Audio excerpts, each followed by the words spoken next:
on that, and I'll send you the thing afterwards. So last week we talked about the 3 stages in building the content factory. There are the workers, there's the managers, and there's the architects. And we talked about how architects need to understand the whole picture, and managers need to understand part of it, and the workers only need to understand their particular task. And it's not because it's a secret, it's because to be able to build a factory requires way more skill, in the same way to build an Uber is way more skill than to just be an Uber driver. And we talked about how the analogy of the restaurant where we had waiters and cooks, where waiters were account managers taking care of customers who walk into the restaurant, who order off the menu, and that order off of the menu gets translated back to the kitchen where the cooks, the VAs, are doing the work. And the same analogy is true in hospitals, where you have patients that are coming in, it's inbound, and the doctors and nurses in the emergency room aren't selling because they have authority, because patients are coming in, because they trust. They're based on the idea of metrics to analysis to action, which is collecting the vitals, doing the diagnosis, and then providing a treatment plan, is logical. It's based on the authority of the doctor because they set the standard. And so when that standard is set under the lighthouse, meaning the best known person in that industry, the best real estate agent, the best personal injury attorney, the best mortgage broker, the best chiropractor, the best whatever, then there's no need to sell. And so the agency model that is done for you services is the agencies that survive and thrive are the ones, as we talked about last week, for these different reasons, they don't have a sales cost. And it's not because they're saving money on not needing sales. It's because they attract the patients the right way and they diagnose things properly, because all the training is also packages, and all the packages are predicated upon training. So when we have a factory, we have the ability to scale. We're offering only what is on the menu and nothing outside of that. We talked about why that was the case, because to offer something different is to offer something that isn't scalable, or that it's custom, or it's based on a personal relationship, as opposed to the delivery, right? The implementation that is, we're driving the results, and it's not consulting, it's not training the underlying client. But we can have pre-recorded training as courses, but not one-on-one training, not coaching, not a lot of the heavy selling and account management, which is what occurs in digital agencies, because we're all about fulfillment. And the reason we know that our buddy Tony has, Lawnline has such great numbers is because he's got really good fulfillment and he doesn't need marketing and sales. So he closes all the sales himself. So I think, Jonathan, you didn't see the last half of that, but I wanted to get what your feedback was, or any other follow-up questions or thoughts from the team before we dive into the mechanics of the content factory. I just want to make sure that there's a clear understanding here, because I think even for myself, I guess I looked as, so to you, is the content factory a process? Is it a system, or is it a position? It's the first two, but it's not the third. It's a factory that cranks out digital marketing implementation and results, just like any factory. Think about a factory that makes Teslas or makes whatever your favorite product is, like microphones, like, this thing here. It's a factory makes products, standardized products. And so marketing has to be standardized. Standardized means there has to be a clear standard, right? If we're buying a camera at the Sony store, very clear what it is. Or you go to today, Apple announced the new iPhone 14. And if people go into an Apple store, say, Jonathan, you and I, we go to Highland Park Mall in Dallas or whatever, to the Apple store, are there salespeople in there? Yes. They're kind of salespeople, but what are they really?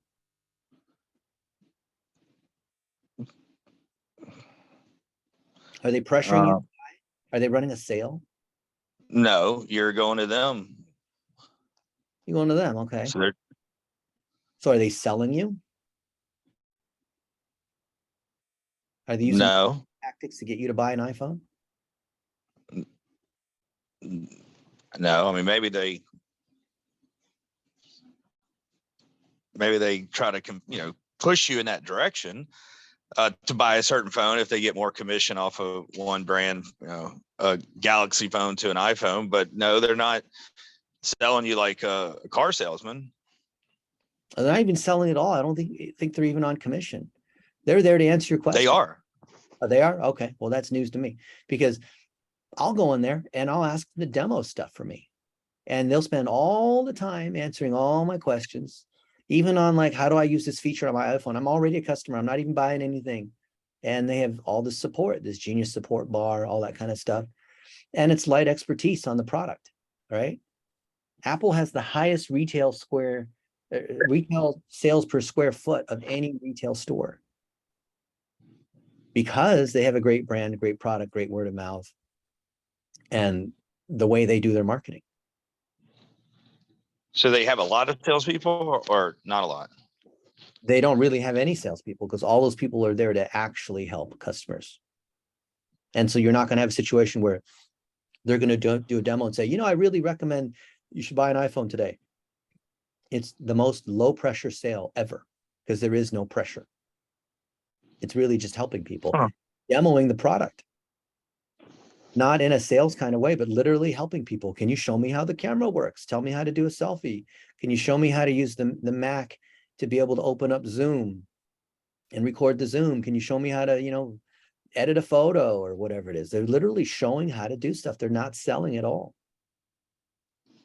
Because it's no pressure, because the product is really good, because it's well-defined. The iPhone 14 is made in a factory, isn't it? Somewhere in China. Yep. But just because it's made in a factory, do you think that somehow it's lower quality? Do you go to Apple and, order, what? I want an iPhone with 5 cameras on it. And I want it in, some weird color that they don't have. Like, they're not going to do that. Digital marketing agencies think you have to offer all this custom stuff and negotiate no.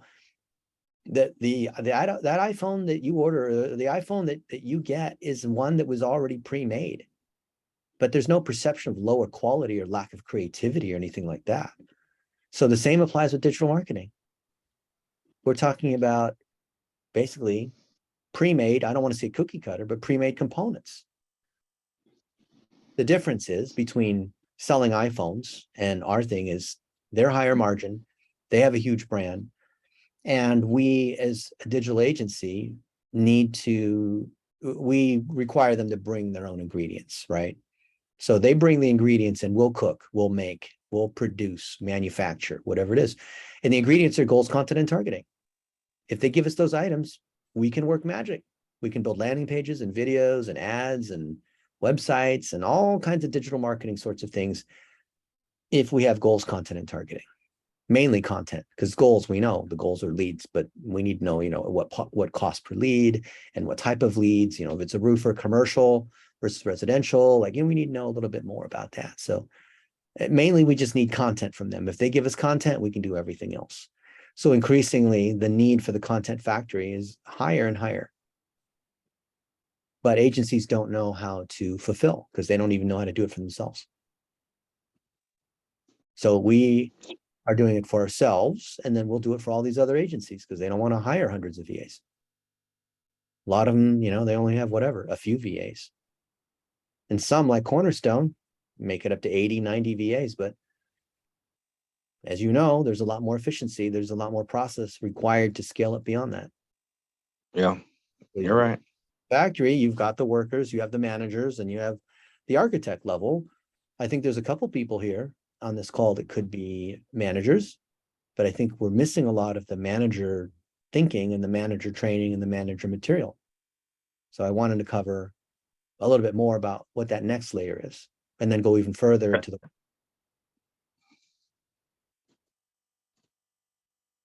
and see, as we're doing this, what questions do you have? Any of you guys, not just Jonathan. Because if I start, I'm about to cover a bunch of new topics that we didn't cover before, but if you're confused on any of the earlier topics and we start going to new topics, then you'll be lost, right? If at any point you get lost, everything after that, you will not understand because you'll be still lost on whatever that thing was before, right? I know Grace is nodding her head. I'm good, sir. Okay, you're good. All right, Miss Mary. Anyone else? I know it's not good to assume silence is consent because our Filipino friends are so friendly and they don't want to say anything. And, you know, it's embarrassing if they ask a question. Maybe it reveals that they don't understand something or they weren't paying attention. But now's a great time to ask because everything we're saying is layering and building upon what we've already covered. There's a 200 question test right after this. So you have your instructor here willing to give you the answers, but you got to ask for them. I'm good, sir. Okay. All right. So here we go. So we said the content factory that they have to bring their own goals, content, and targeting. And therefore, while an agency can try to be a done for you sort of thing, do everything possible, make it white glove, reduce friction. The one thing is we still need the content in this first stage. Last time we talked about how there are 4 stages in the content factory. The first stage is they have to give us this content. And the content can be long form content with Zoom calls and webinars and podcasts and things from their phone and stuff that we grab off of social media or Googling their name, or many different ways of collecting content. Video, we think, is the best content because it can be repurposed into all kinds of other stuff. And of course, when you freeze a video, you have a picture. So you have everything: text, audio, pictures from a video. So that video, let's just say long form content, which is our favorite, can be chopped up into lots of different pieces, which is the processing. We happen to like Descript because it is a Swiss Army knife of 15 different tools. And I'll cover a little bit of that today. And when that is being processed, meaning it's chopped up into different formats in the way that YouTube and WordPress and Facebook and Twitter and Instagram and TikTok and all these guys want, then we can publish it across all these other channels. So the idea of producing content once, to process it and repurpose it, which means to publish in many places in the third phase, is really the key to the content factory. Because clients don't know or want to do that because there's a lot of tools and process and VAs involved. And there's no one service out there that does everything. And there's no one tool that does everything. And there's no one VA that can do everything because it requires different levels of discipline. Because there is no super VA, because when you make an iPhone in the Apple factory, it's many VAs that are working in different stages. When you make a Tesla Model X, it's many different workers that are working in different stages of the factory. So there's huge, huge power in having labor that specializes in different components of this content factory. And then the last stage is to promote, which means $1 a day.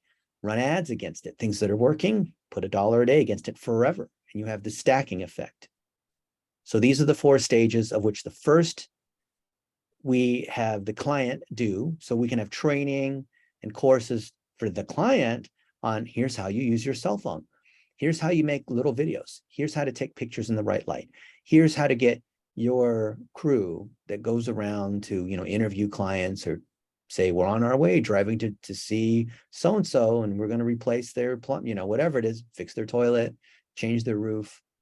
And so when we teach them, not in one-on-one training, but in pre-recorded classes, courses, or webinars or whatever, how to produce this content, then we're giving them instruction on how to give us ingredients in the way that we want. And then the other 3 stages, we can just run through the factory. So do these 4 stages make sense? Do for me. I get it. All right. So let's say that, we have a client and they do some Zoom calls or they have some videos on YouTube, right? In this case, here's our Zoom account and we have these different recordings. And look, this is our recording from last week, right? And a lot of these are internal trainings or client meetings. All of it can be repurposed. We can even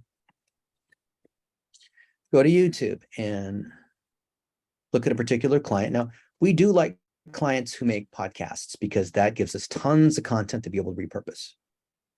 So here's a client. Look, they have a verified check mark next to their name. And they've got, as you saw, almost 500 videos.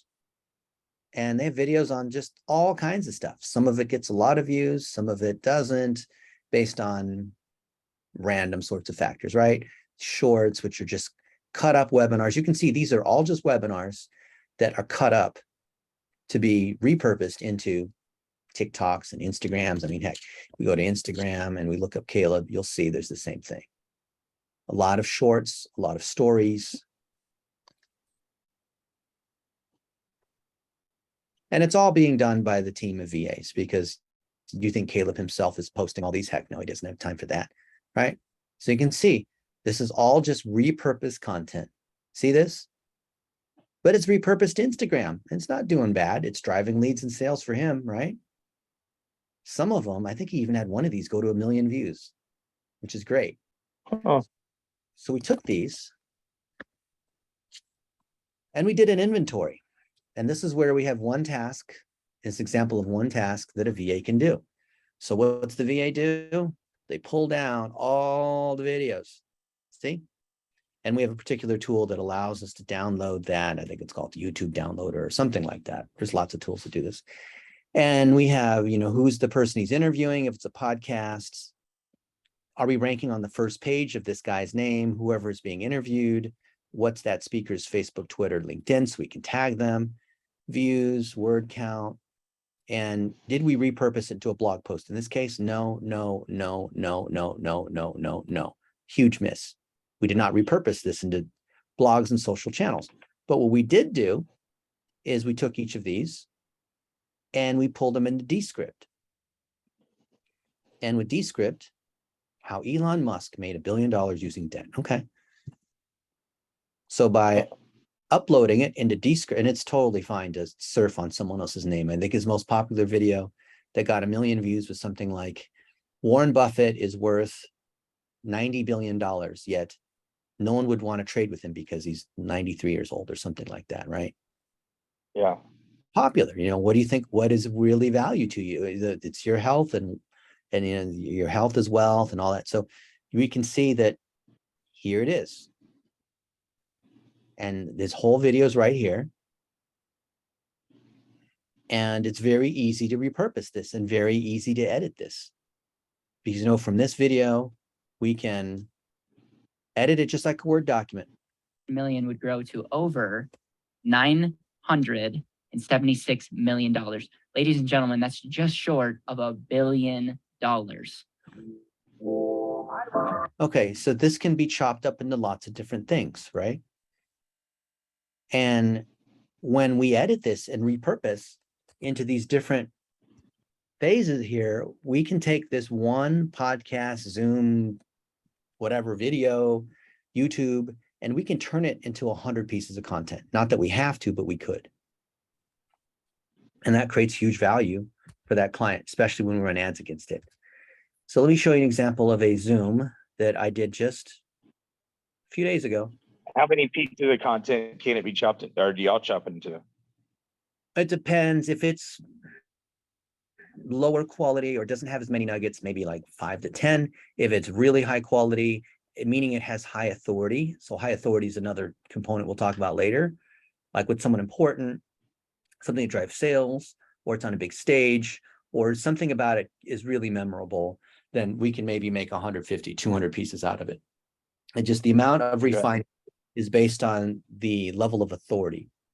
So we have a 30-point score for authority, 10 points on who it is, 10 points on where it's being said, but being said on CNN is way better than somebody's attic, which is where I am now.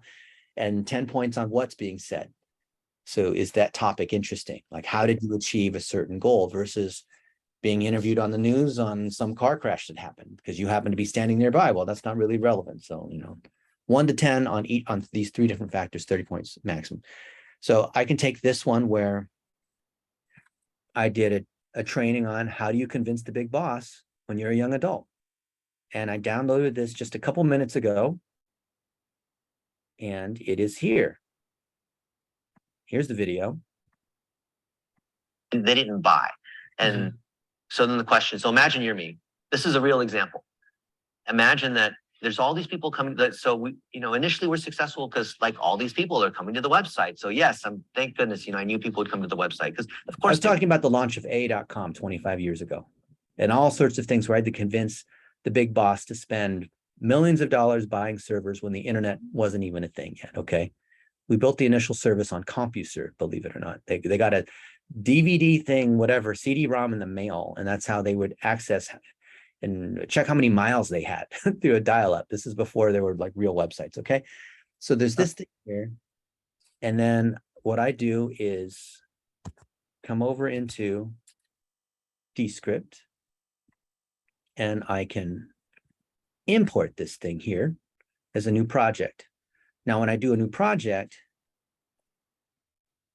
I'll call it Braden Moser. And it could be, the thing is when you record in 4K, it takes a lot longer. It's because the files are bigger and VAs that might have slow internet. This could be a real pain. And by default, it's going to say my workspace, but you always want to move to the overdub drive in the drive workspace. So it's not your personal workspace. That way it doesn't say the Descript watermark and all that. So I create this, I drag in the file, or I click on this to choose a file.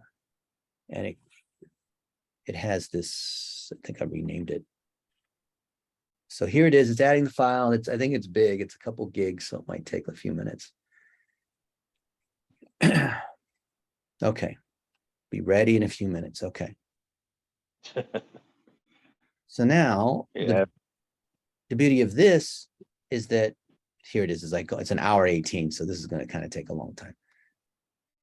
Dang, it would take 2 days in the Philippines. Well, we have some folks in the Philippines who have, they're fast. Okay, so here it is. I think I've already done it. All right. So now I've got lots of stuff in this file, but people don't speak as well as usually when you transcribe people that are speaking, it comes off conversational and it's just not that good for written. So look. So I thought today, because you asked how. I'll just skip down to some random thing to show you how to edit, okay? And you can see the system's already identified who's me and Brandon. I'll just go down to name, Jonathan, name a number between 1 and 78, because I think it's 78 minutes in here.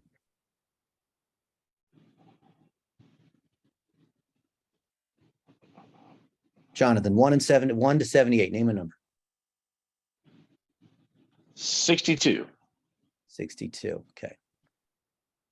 62. It's an hour and 2 minutes right here. Okay. So this is just unedited text. I know you're new and whatever, but I don't want you to be stuck in this thing because okay, so this is already not very clear. So I want to edit this. I know you're new and I don't want you to be stuck. Because I repeated myself. I stuttered, I guess. And then I can just edit that. Right. See, now it's edited. Let's see. Let's play this again. I know you're new and I don't want you to be stuck in this thing. Where does and? Maybe it's a little bit. Now I can change the spacing here. So you can see down here. And what is that? I mean, we have Descript and we use it for this, but how can you edit text and it change the voice on a video? Well, that's called overdub. So let's just say, instead of maintenance, I hit overdub. Now it has to be listed as the voice because it has to know what overdub voice it is. So it's categorized as, here, overdub. Why is it not working here? Is it because it's processing? It won't let me do it. It's categorized as me.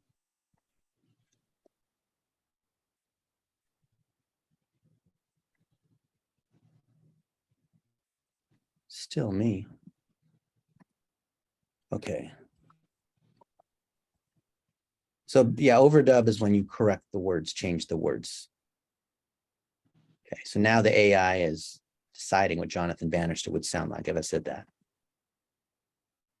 All these marketing tools and doing this low end, like changing oil kind of things on the market. So it's still rendering. It's probably because it's on this new version of you know what it is? It's trying to import that big ass file. That's why it's processing that thing. Yeah.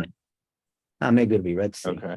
Changes to a slightly different color of blue when it's ready. Working with all these marketing tools and doing this low end, like changing oil It's not kind of. there yet. So it just needs a minute for it to, you know what, I'll just kill that other file. Where's that other file? Yeah, whatever. Dang it. Normally it just takes like 4 or 5 seconds. Oh, it's downloading this thing here. That's why. Wait, maybe it's done it yet. Has it done it? Marketing tools and doing this low end, like Jonathan Bannister, changing oil kind of things. Okay.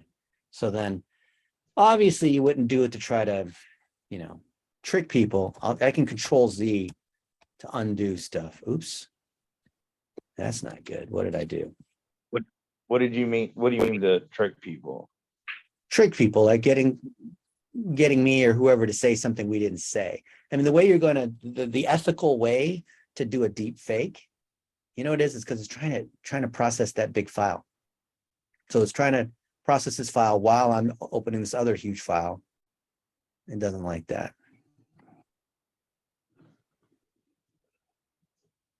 I think this thing must have run out of memory. Oh, this whole freaking thing died. Well, that's not good. Okay. Dennis operating like he's third world right now. I know, like this doesn't happen to me that often.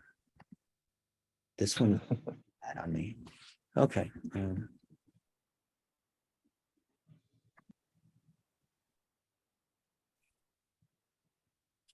on. This is that file. And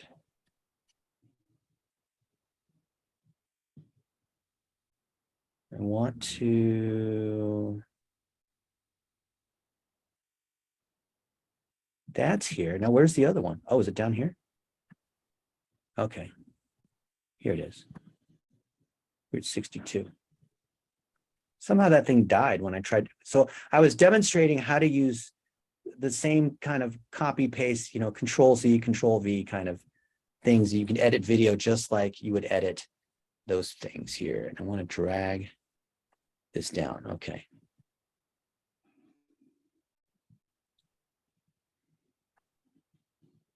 And I love Jonathan Bannister. Let's see. Oh, no, this is the other speaker. Where's me? This is me. Okay. Yeah, this is the one. Okay. Because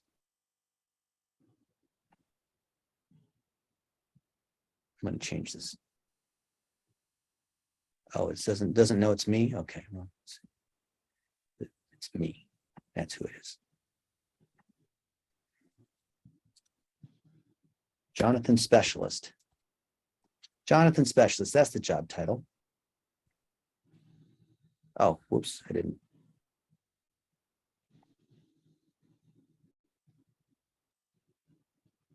Okay.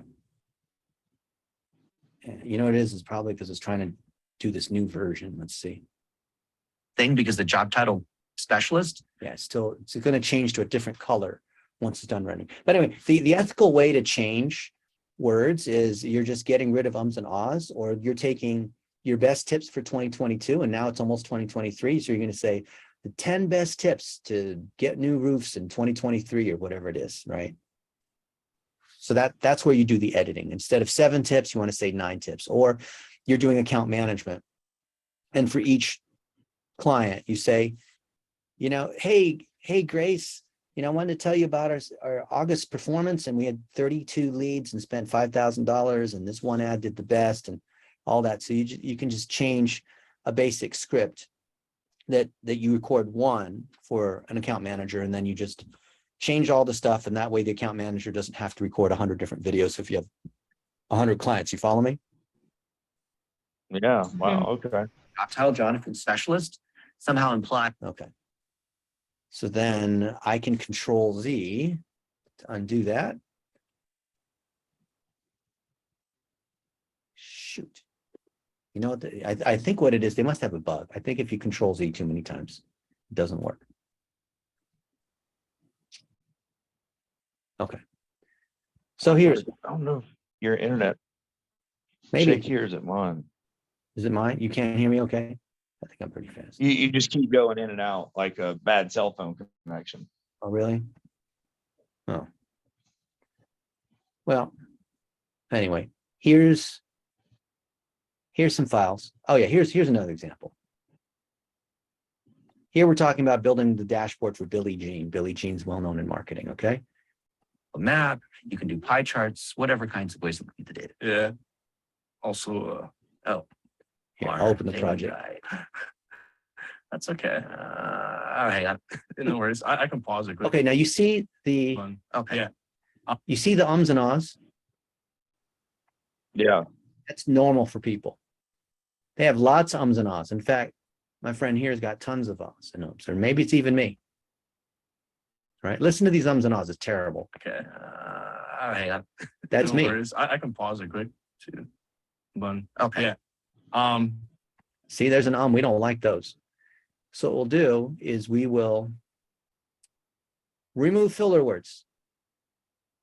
And in this file, there are 102 filler words, like, ums, ahs. You see this? Garbage, isn't it? A video editor would have to Yep. take some time, right, Ryan? If they wanted to, how long would it take to take care of all this kind of stuff? So we want to delete. So we're going to apply to all of it. And now these 102 ums and ahs are almost instantly gone. Isn't that cool? Now remember, we were looking at this where there are tons of ums and ahs in this file. Yeah. Also, we were recording in an okay place. It was a little echoey. So we can apply this feature called Studio Sound. You see, it's optimizing edit boundaries. So what it's doing is it's getting rid of the ums and ahs, and then it's shortening those gaps, making the file shorter. So this thing might have been, 40 minutes, and now it's down to like 39 minutes because we got rid of the ums and ahs. But we can also leave it as blank space too, instead of shortening it too. So we have that option as well. So you can see that's ready. So we can go back to here. We're talking about stuff, processes, SOPs, right? Process. So process or SOPs for humans Yeah. is the same thing as code for computers. We can do that. Okay, so here I'm saying some stuff, but you can see that there are gaps. So I can literally drag these words together to shorten these gaps.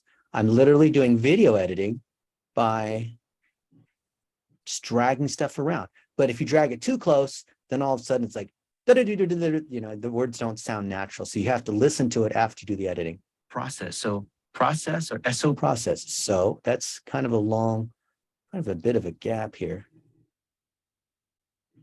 But maybe that's okay. Sometimes it's okay to have a gap because we're thinking, we're making a point, right? Process. So process or SOPs for humans Yeah. is the same thing as code for computers. We can do The that. rules. Yeah. It's the same thing. So if you can develop rules on exactly what has to happen, you're a programmer. Yeah. That's what like, so you would technically be a programmer then? Yeah. Oh, interesting. You're a programmer. I call that being an architect. Yeah. I always figured you'd have to have some official background on it because that's the interesting thing about being in the agency space is the hardest part of it isn't actual it's See, now he's got, they didn't get rid of the like. Now we can come down here because, if you can see where the issues are, right? We can edit these pieces here. We can edit here, right? There's so many different ways to move stuff around. And then I can just overdub it if I don't like it. And sometimes it's okay to have these filler words like here, this guy's saying, and let's see, is that okay? So just because it's a filler word doesn't mean we want to get rid of it. efficient, but way more than, hey, follow this SOP and then no one follows it. Or you have to force them, then you have to, Wait, if all the SOP, what is it, recipes? What is he saying? hey, follow this SOP and then no one follows it. Oh, SOP. Okay, see, I got it wrong. So here it's an SOP. So I'm just going to correct it, not overdub it to SOP. If all this, no one follows it. Okay, let's see. Have to enforce positive action and make things happen for negative actions. Yeah. Okay, that's cool. So it's just software, that code that will tell somebody. Oh, so the reason why there's gaps in here is because we got rid of all the ums and ahs. That's why it's a little bit like a jump cut, right? So we can take this, all the VAs that would have been editing video using Premiere and After Effects or Final Cut Pro or whatever, it can just do 99% of it here. The only thing that they can't do very easily is inserting nice bumpers and other sorts of effects like motion graphics, right? So you could still import those items in, but 99% of video editing you can do as just like editing Word docs here. And that's the big shift in the Content Factory, is just a couple tools like this can fix that. And then we just export this to whatever format we want. So I like to export it as a video, because in that video, we can push to upload natively on Facebook and Twitter and LinkedIn and whatever, but we can also push it to our YouTube channel immediately. And then embed that YouTube link into our blog post. And that blog post would be the transcription plus the embedded video. And that's how we write a great blog post for SEO. And it gets the featured snippet because it's repurposing the video. And the article also has links to other things like maybe, hey, start your agency. I would link start your agency to an article that I have on start your agency or whatever it might be, right? Based on my topic wheel or however I'm organizing the keywords for that client I want to rank on. Usually the different services, the service areas, the combination of these, I would just use Link Whisperer and Rank Math to mess with this article when it's already inside a blog post, right? So here, I'll literally show you how to do it. So I'll watch this. It's not even done. I didn't even edit it, but I'm just going to download the video. MP4 is fine. Medium quality, okay. And it's building SaaS software, okay. I built a lot of SaaS software. I know a thing or two about SaaS. And I will upload it to YouTube, let's say.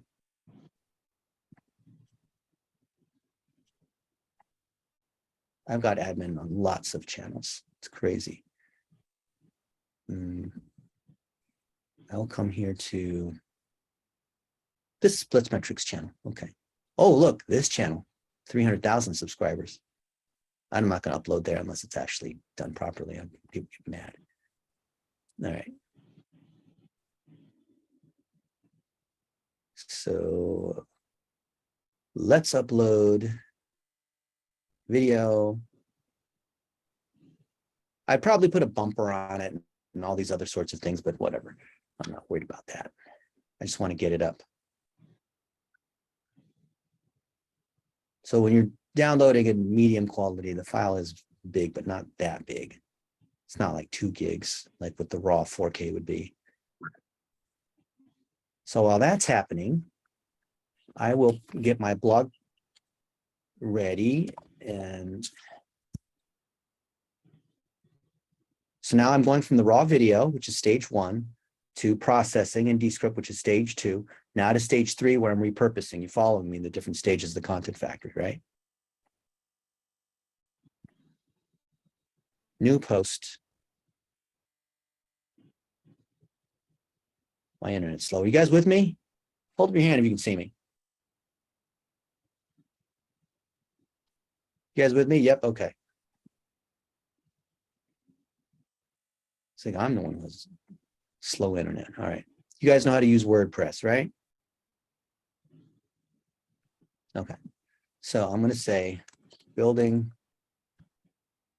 how to build SaaS software. Gavin there. And Dennis, you discuss. And I can take the transcription from Descript and I'll paste it in here. There it is. This is the raw transcription already in paragraphs.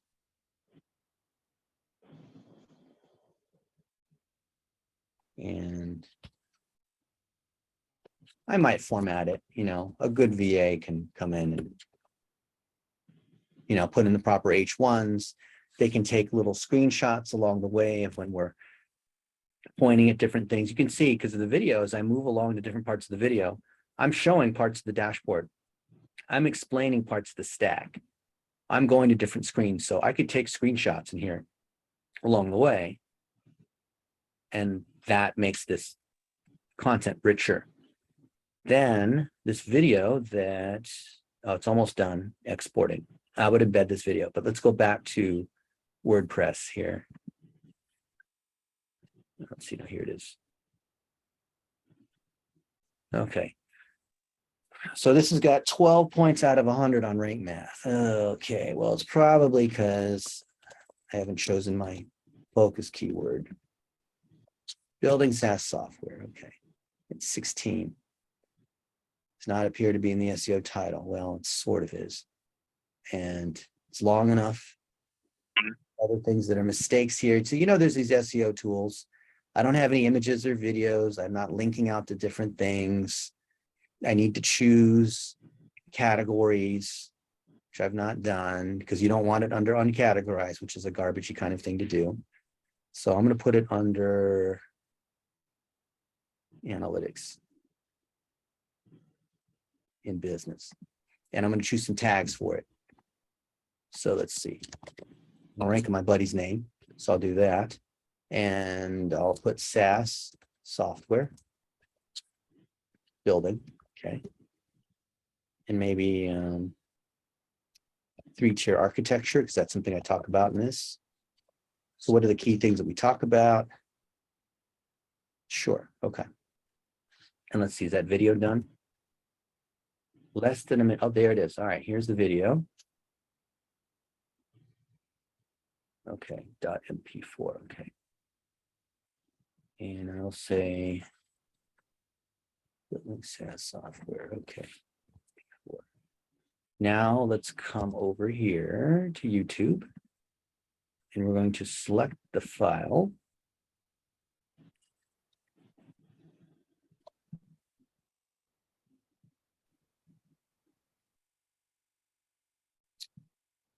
What is this called? Building SaaS software. Gotta name this thing right.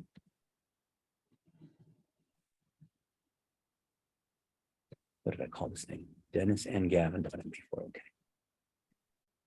Gotta name this thing right.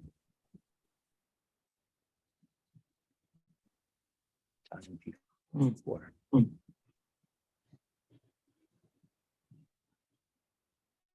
This one. No, this one. This one. Okay. Yeah. Okay. So now I'm uploading this thing here.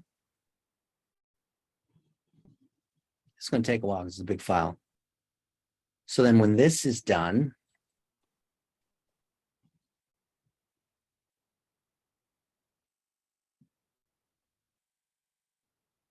build a SaaS software for dashboards using the classic 3-tier architecture. Learn why non-engineers are actually able to build such tools because they understand the business logic.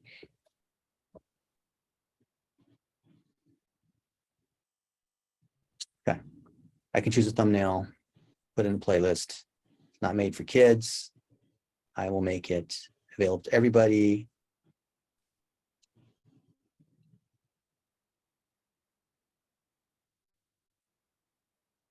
Sure, add subtitles automatically. And let it do its thing. Now let's keep going.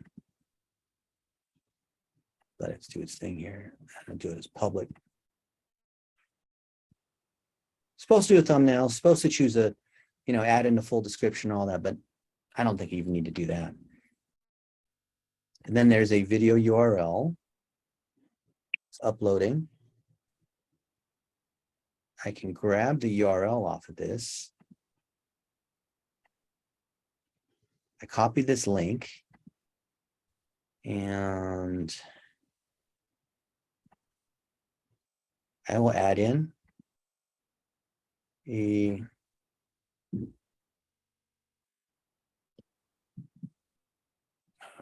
what is the YouTube embed link? What is that?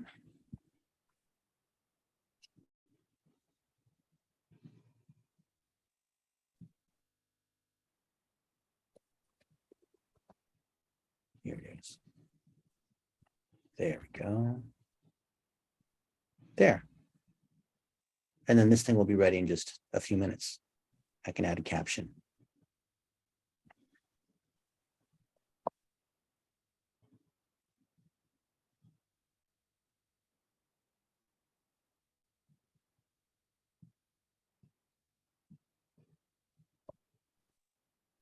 Okay. There it is. Publish. Done. Yes. And then I will have a VA come in and start linking to all these other things. In fact, I'll probably just go ahead and let's see, view the post. You've never seen anybody take a raw video all the way to publish before, have you? No one's ever seen this before. So they don't think it's possible. But here it is, we did it. We can still edit it too. Yeah, it was sloppy, but we can always do it. This is on a site that's got some power. It's DR48. Pretty good. This page has no links to it because we just made it. But what I can do is go to my linking tool and I'm going to start adding links. I'm going to look for automatic links based on what's already here. So let's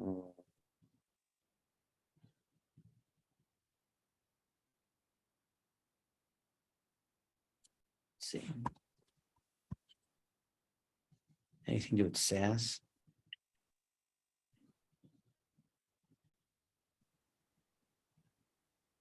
Why is that not showing up here?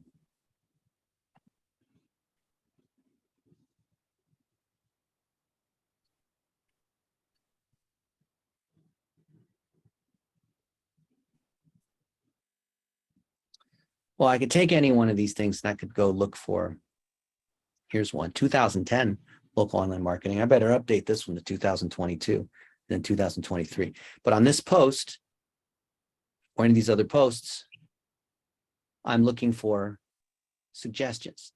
The AI is now trying to find other places where I can link between similar pieces of content. So here in this article, in audits, we see 40% of listings with inaccurate stuff, and it's leading to this local listings thing. It's just crawled my entire blog to automatically suggest where I can create links. I'm like, yep, that's pretty good. Sure, that seems relevant. All this crap you see online about opening a business and then hacking growth. This one, Behind Smoke and Mirrors, yeah, that's good. This links to some other article I wrote 2 years ago or a year ago. That's good. This one, specialist contribution local on the industry. Yeah, SEM, sure. Local online, yeah, all right, I'll take that one. Okay. Even have your pot delivered, maybe a 30-minute guarantee. Beat the Domino's guy. What? I guess I wrote something about medical marijuana, did I? Oh, okay, sure, I'll take that one. Usually I'll take like half of the suggestions they provide, but the AI knows all of my blog posts. So it's actually, instead of me trying to remember where can I link, I'm interested to see who wins the local agency business. Yeah, that's actually pretty good. My buddy, Nate Stevens, we were in Utah a few weeks ago. He's the founder of Yodel. I knew him before he started the company. He was a student at UPenn. Crazy. He sold for like 300 million. He didn't give me anything except dinner each time we get together. If you want to see what BlitzMetrics can do for you, here's, no, this is not relevant. See, the AI is not that smart. People who see massive engagement. Yeah, that's massive engagement. 600 likes for $1. Sure, I'll link to that. That's relevant. Can't see beyond local retail jobs. Nah, that's not relevant. Creating jobs. Yeah, Dan Gilbert wants to create jobs. That's totally related. Yeah, what businesses are spending online. Yeah. Okay. So now I'm going through these, and then I hit add links, and now the AI is taking from the post I made. It's finding other things that are related to that and building links, internal links. This is powerful if my site has juice. So this site has a 48. So there's plenty of juice to pass around on this. But if it's a brand new site, then linking, there's not any link juice to distribute. You know what I mean? Okay. So now we can take this post. We're gonna repurpose it to other places. So here's this how to build SaaS software. Okay. Well, let's go take a look at it. How to build SaaS software. See, do we have it open already? Here it is. And is this thing ready yet? Did YouTube say it's ready? Oh, it's not quite ready yet. It's almost ready. Shoot. Preview.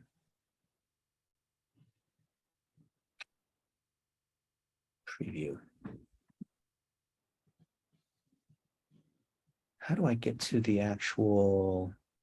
That was right here. Where do I get to the actual URL? Public. Where's the actual permalink? Okay. All right, here it is.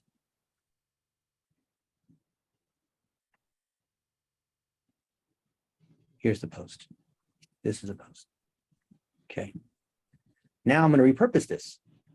So I will then go to Facebook and Twitter. I'll come to my Facebook page.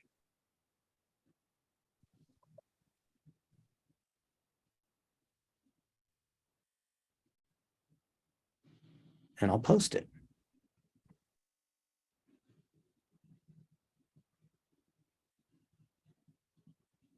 So I have to switch to be able to post.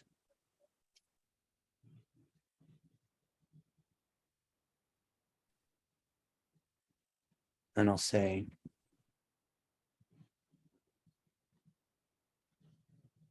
okay, sure, done.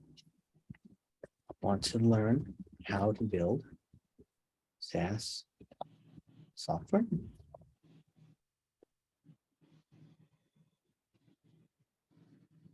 Watch me break down a client that generates $1 million a month.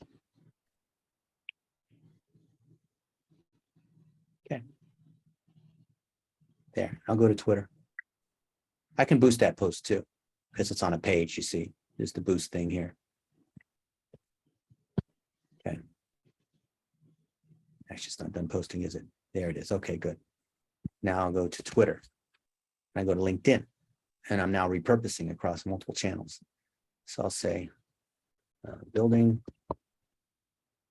secret to building.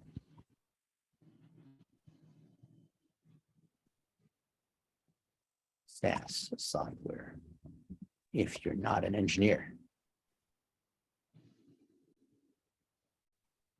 And I'll tag him, Gavin. Later. I discuss how. Okay, there. Okay. And I'll go to LinkedIn. I'll do another post. I'll say,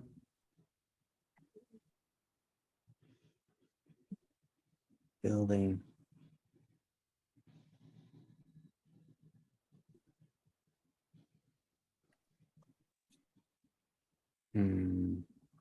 want to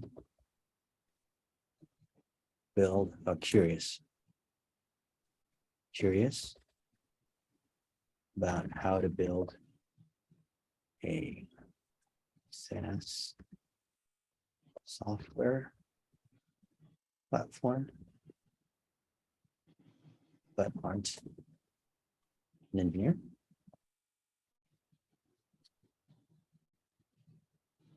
And I'll tag my friend.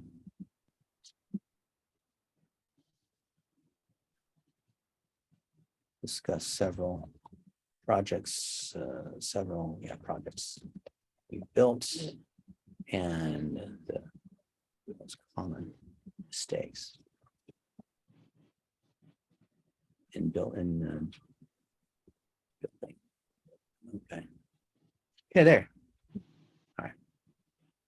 There. So I've just made these 3 posts, and all of them are going to get a little bit of traction. This video is still uploading, which will be ready, and by the time people see it, it should be ready if they get to the post. And with a little bit of work, I'll be able to SEO it, because I can still go back and edit different components of it. And that is the 4 stages here in the Content Factory. So think about how what I did was very rough, but we could do this at scale with different people in the factory that learn how to process it. Another group that can publish it and cross-post it, and another group that can boost it and also report on it. Or VAs that are so skilled that they can actually do the whole thing. So depending on how important that piece of content is, we can chop up that Descript video and grab key snippets, like maybe this is a key snippet right here. And then I'm going to clip that to a new composition. And maybe I can then turn that into an audiogram, or I can then turn that into any other type of content, right? I can make it work on YouTube or Facebook or Instagram. You can see, right? This is the one we just had here. Here's an audiogram, and I can publish it.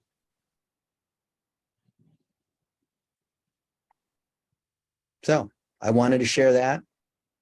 There's so much more in the Content Factory. I was just showing an example of how you could take here, like take a 1-minute video and you can edit it. This is one. David Goodman, what's the role of a benefit auctioneer? Right? And here's how we do it. If you really want to do it right. If you want to edit stuff right. So we put together a high-level training at blitzmetrics.com/freelancer. So this we make open to anybody to be able to see how to run any component of this Content Factory. So we have the explanation of the Content Factory, how to get access if they get hired. Not going to give access to anybody. And then the task library. Task library shows how to do each particular task. Here's the different tasks. You even have a task, how do you upload a raw video to YouTube? How do you transcribe it? How do you take out, how do you edit it? How do you write an article based on it? How do you embed a video into a web page? Well, I just did that, right? How to write copy, how to cross post. I just did some cross posting, which is repurposing. How to collect the positive mentions. People say good things about you. How do you, like all of these different things here, right? If it's a long form piece of content that we want to turn into a course, how do we turn it into a course? How do we score the authority of a piece of content? Which goes back to, should we turn it into 5 pieces of content or 50 pieces of content? Well, we go by the 3 components of authority. You can see here's how that's being done. And here's examples of that. And here's more articles on, here's Vendasta on how do you build and score authority, right? A whole hour on talking about how to do that, right? See here. If this will play. I'll play. The Wi-Fi is me. Anyway, this whole thing is on how do you build authority, right? So you can start to see that the nitty-gritty of the content. Let's see if we can play a little bit more of it. Building and scoring authority. That's what this whole episode's about. So today we're talking about authority. And this is episode 13 of season 1. Action. You guys want one of these things? You can get them on Amazon for like 12. Look at that, all these people in the background. Isn't that cool? I put all these Zoom people in the back so they could, this was during the middle of COVID. So people could see how many, whatever. But I want to see what you guys think about that, right? Last time we talked about kind of the strategy behind the Content Factory. Today I've showed you at a high level how to go through the 4 phases. I went through the 4 phases myself. But of course, you can edit videos much nicer. You can make much nicer blog posts. You can make much nicer videos that get turned into Facebook ads and get put in landing pages and stuff like that. But do you see how these 4 phases can be done either very quickly or done in depth? And thus being able to process content is the biggest headache that both agencies and the underlying clients have. They just don't know how to process content because they don't have these different tools. They don't have a process. So they just have agencies, because they don't know how to do it. They just make up all these fake blog posts through a content farm, make all these SEO posts that are written by some white labeled content farm, whatever sort of place, right? but it's not real. And Google's going to smack that down because it's not helpful content, right? So what do you guys think? Nobody asked any questions or said anything. That worries me a little bit.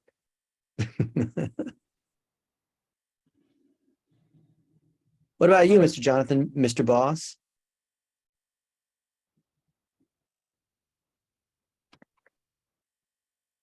Hello, can you hear me? Yeah. Yeah. Oh yeah, so hi sir. I think this is my first time to be in a in the same meeting with you. I'm Arlan. I'm the training specialist in CSMS. I actually completed HubSpot inbound marketing, in which you are one of the mentors. So I'm quite familiar with the thought process behind the content factory. So I just want to say that it is a very exciting process. I'm coming from a content background also, and yeah, I agree with the pain points of some business owners on how to produce quality content. So I think this is doable, and boss, I am really excited about the task library. It's one of my suggestions in the roadmap that we have the SOP library in a server or in a Google Drive. So that's one thing that I'm really excited about. That's the idea. Yeah, I'm Yeah. glad for you, Arlen. That's good. Yeah, and you could use our SOPs too. We can just make a joint one that has everybody's SOPs from everyone in Seven Figure Agency and anywhere else. It's not like each of us are that are completely separate or it's completely unique. There's huge overlap with what agencies are doing. And then you could initially have it on Google Drive, like you said, but why not just publish it? Just put it out there. Yeah. What are we worried about? Clients saying, oh, we could do this ourselves. Never going to do it themselves. They're never going to want to hire a big team of VAs. They don't, trust me.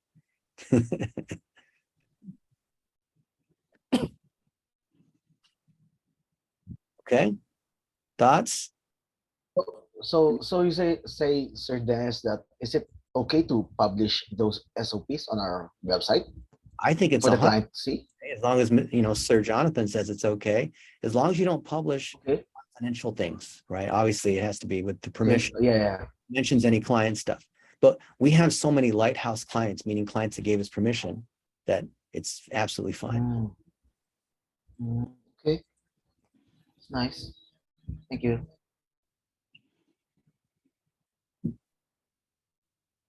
All right. Well, it's 11:30 here, and I'm at a friend's house. I think I gotta go. It's getting late. But appreciate you guys and love to hear your feedback. I'm gonna send out the recording. If you have any other questions, let me know. I want to do some great things with you. Next week, if you guys are up for it, I want to talk in more detail about repurposing individual pieces of content in short form content, and then how to manage the different tasks in the library. So I imagine you guys are putting together a lot of these SOPs. Let's figure out how we can have a system that everybody's SOPs can work together. We can just have this big shared library. And that drives more clients in because they want to learn how this stuff is being done. We can do a webinar, just like I was showing here, probably with better examples without, bugs or whatever, and show people, look, we've got a whole process. We have all these VAs that are doing this. If you want to do it yourself, here it is. Or just hire us and give us a few pieces of long form content, a few 1-minute videos, and we'll do this for whatever, $1,000 a month, $2,000 a month, or white label it to the agencies and then charge them whatever it is per month. And this is something that every agency will want to hire from. If we have the VAs, they'll hire it. So the issue is not, can we find clients or sell? The issue is, can we get competent VAs that can do what I literally just showed you? And I didn't even do it very well, but it's still good enough. Because I guarantee you that stuff that I just published, I demonstrated live, will rank on Google and will generate traffic. You there, Mr. Jonathan? You got a headache, huh? You kind of dipped out on us. All right, guys. Well, it's good to see you all. Okay. Thank you, you, sir. Sir Dennis. Take care. See you next week. See you next week.